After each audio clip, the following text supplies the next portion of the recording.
Dahil pa rin sa masamang panahon na lubog sa baha ang ilang lugar sa boundary ng Quezon City at Maynila.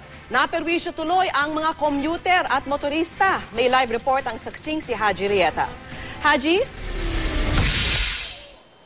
Yes, Igan, Vicky, dahil nga sa biglang buhos ng malakas na ulan ay agad na binha ang ilang bahagi ng Metro Manila, partikular na nga sa may EDSA Quezon Avenue. Kaya naman ang mga motorista pati na mga commuters ay agad na apektado. At patungo sana kaming Maynila kanina pero puntahan ang mga posibleng naapektuhan doon ng biglang pagulan. Pero sa bahagi ito ng EDSA Quezon Avenue ay sinalubong kami ng baha at alas 8 nga ito ng gabi kanina. Mula dito ay usad pagong na trapiko na ang dinanas namin. Ang ilan ay di na nga makadaan sa bahagi ito dahil nabot na ng mga sakyan ng baha. Ang iba naman ay pinipilit na tawirin ang bahata. Ang mga commuters naman ay apektado na rin ng baha. Ayon sa mga nausap natin ay perwisyo raw ang biglang buhos na ulan dahil mag-aantay pa sila ng ilang oras bago makauwi. At pagkalipas nga ng mahigit isang oras ay narating namin sa wakas ang Maynila. At dito dinat naman namin ang mataas na baha sa may bahagi nga ng Andalusia Road sa Sampaloc, Manila.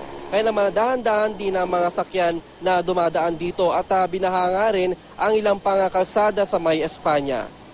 Pero issue imbis na makauwi ng maaga, wala pa eh. Saan ko ba kayo mo? Sa Litex. Litex na. Paano yan? Mag-antay tayo ng jeep. Maghihintay ako. Ayos lang, ganoon talaga eh. Wala kang magagawa eh. Para makauwi, kailangan mong talaga. Lumusob sa ulan. Perwisyo, yung mga gulong tsaka yung preno, basa na. Maintenance. After nito, uwi ka na. Uwi na, uwi na.